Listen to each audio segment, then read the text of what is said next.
Welcome back, folks. This is the Be Sure 94 channel here with Be Sure 94. Excuse me, we're in week 2 of March 2002 on Monday Night Nitro on our WCW Lives series. We're opening the show in front of about 5,900 people. The Militia are starting out the show. The Guido, Berlin, Ray Gonzalez, and Super Crazy cut an in-ring promo talking about why they took out Rick Steiner, and that Guido is now claimed his rightful spot as the #1 contender for Rob Van Dam's United States Championship, and that he wants to take that title from him at Uncensored. 60 rating here, but he gets interrupted in that promo by Mr. Rob Van Dam, Mr. Monday Night, and the U.S. Champion. And RVD says tonight he doesn't care who he has to face in the Militia. He's challenging anybody that militia leader, the Guido, chooses, and he chose Ray Gonzalez. So we got impromptu match here to start off the show. Rob Van Dam versus Ray Gonzalez. Good opening promo with a different feel. No booker, none of that. So good. Alright, and about that good wrestling and a decent reaction from the crowd, Rob Van Dam defeats Ray Gonzalez in 9:53 when there's a disqualification. RVD in 89, Ray Gonzalez at 55. Both storylines gained heat and advanced, and the match got the crowd hotter with a 75 rating to open the show. As you can suspect, Super Crazy and Ray Gonzalez try to get the upper hand. Guido and Berlin did not stay at ringside for this match, so RVD was able to scurry away to the crowd to stand tall as the Militia members are still in the ring, trying to attack him, as Rob Van Dam seems to get the upper leg this week with a 59 rating post-match. Good. All this stuff right here is just really emphasizing how different, in my opinion, that I'm taking WCW's direction, and hopefully you guys are enjoying my build of the Militia here. And RVD. We get a backstage promo from Rhino explaining his actions last week, attacking Kaz Hayashi, saying that Kaz stole his championship.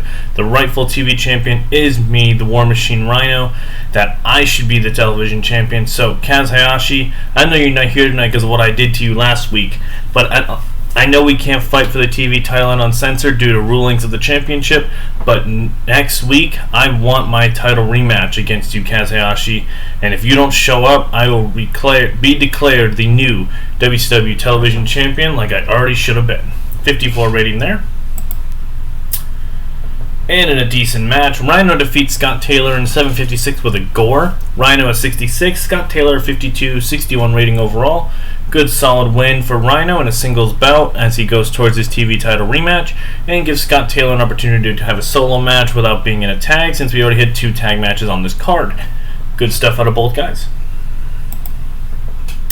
We get a backstage promo from the Outsiders saying that tonight, even though they're going against some old rivals in Dustin, Rhodes, and BG James, tonight they want to take that step towards the WCW Tag Team Championship, as NASH and Hall, they're not dumb. Like, we know we're towards the end of our careers here, but we got one good final run as those Outsiders, as the Clique, as becoming the best tag team in the world, and we know we can do it. So 68 rating there. Backstage, Jindrak and AJ says next week, since we haven't been on the same page, or we just can't catch a win, you can't catch a break, next week we're going to do an open challenge for any team that wants to come out and face off against us, and we'll get back on the winning track and back in the tag team division. 51 rating here. In a decent matchup, Abyss defeats Christopher Daniels in 8:21 with a pinfall with a black hole slam. Abyss is 68, Daniels a 55. Now the quality looked in the match, and the match got the crowd hotter with a 66 rating. Abyss gets a nice TV win here. Daniels gets featured, which is always fun. Abyss is on a collision course again with this man who is returning, Bill Goldberg. Jumps over the barricade, hits the ring, and spears Abyss as Abyss bails out of the ring. Bill Goldberg is back, and he is here for some vengeance against Abyss. Looks like, obviously, like I said before, this feud's definitely not over, not even close. And it looks like we're on a collision course for Uncensored, potentially, between Bill Goldberg and Abyss. 72 rating there. Good stuff out of Bill and Abyss. And in about that great heat and decent wrestling, in our finals of our WCW #1 Contender Tag Team Championship Tournament, The Outsiders, Kevin Nash and Scott Hall, defeat the Dynasty in 12:48 when Scott Hall pins BG James with an outsider's edge. BG was the weak link. Scott Hall is 66, Nash is 73, BG at 51, Dustin is 67. Two storylines advanced. Dustin was off his game, and Dustin and BG have excellent chemistry, and Scott Hall's getting better at his gimmick. I was hoping for a higher rating here, guys, not going to lie, but at the same time, I know where Scott and Nash are in their careers at this point, so I'm not expecting anything extravagant. I would like to see some more out of BG, but I know he's not exactly in his prime either, so good stuff. As you see, the match ends. As the Outsiders are celebrating, you see Shane and Bam Bam backstage watching the TV, as they are clearly not happy that the Outsiders have become the #1 contenders. Not just the fact that they have to defend the belts against them, but there is a very real heat in real life between these four men, as Shane Douglas and Bam Bam Bigelow obviously have been the source of massive issues with Clique members, so this ought to be very interesting for sure. In about that had good heat and decent wrestling. Jeff Jarrett defeats Tommy Dreamer in 8:21 with the stroke for a pinfall. Tommy Dreamer 52, Double J is 70, 66 rating overall. Good TV match win for Double J, and Tommy Dreamer gets featured on the show, which is always nice. Post-match, Mike Awesome hits the ring, hits Jeff Jarrett with an awesome bomb. Was able to get one up on Jarrett this week, as it looks like these two guys, after Jarrett decided to take it upon himself and hit him with a guitar, Mike Awesome has gotten his actions back to Jeff Jarrett, as it looks like these two guys, the feud is obviously starting to brew very nicely here, exactly what we want, so good stuff out of both men here. In a decent matchup, Lance Storm defeats Chavo Guerrero Jr. in 13 minutes by pinfall. Chavo Guerrero 50, Lance Storm is 77. No real storyline here. For some reason, it blanked out that Kazarian caused the win. 69 rating overall.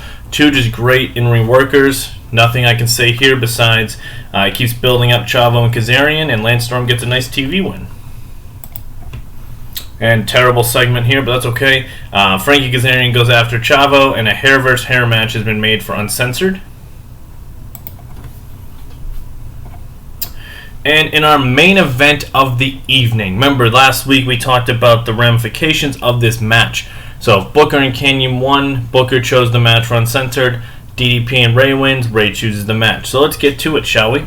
And about that had fantastic heat and good wrestling. Booker T and Chris Kanyon defeat Diamond Dallas Page and Rey Mysterio Jr. in 12:53 when Booker T pins Rey Mysterio after using a foreign object for the win.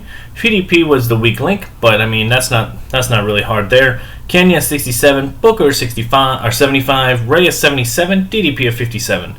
Both storylines advanced but lost heat, even though it was a good match with a 71 rating. And now we see that next week, Booker T will open the show by announcing what match he will choose for Uncensored as he defends his championship against Rey Mysterio. So, 73 rating there. Booker T looked good. Nice. Now let's see what we get for an overall rating here. 72, we did gain popularity in all 28 regions that we were in. Again, those 3 red marks there I've already told you guys about. I've done everything I can with it. Unfortunately, due to my TV deals, I can't fix anything. Hopefully you guys did enjoy this one. I know it's a building block each week. I appreciate you guys giving me some feedback about Shane Helms. We're definitely moving in directions with that. Not going to tell you which one we're going towards, but I think you'll kind of be able to figure out at some point down the road here. This week I want to try something new. I know you guys, some guys such as Lance Storm. I need some feedback on Lance Storm and what you guys want me to do with him going forward. Remember, he's a babyface right now. I want to hear you guys' opinions on Christopher Daniels, on how we can intertwine him more. And I want to see some opinions on what we can do and who you guys want to see be the next big push here in World Championship Wrestling. And I'll try to intertwine those as best to my ability. Please make sure, if you are watching the videos, that we are liking and subscribing. Last 2 weeks we've been crushing it, guys. Over 70 views. Love to see it. Thank you so much. Greatly appreciate it. Let's try to build up some more to it. Keep the momentum going as we keep going here towards more shows. Again, please make sure you're liking the videos. Make sure you drop a comment. I'll obviously answer everything you send me. And if you are enjoying the content, please subscribe. It does help a lot. Really shows that people are actually caring about my content, so I thank you very much for that. Next week, we'll see another WCW Monday Nitro as we go forward towards Uncensored.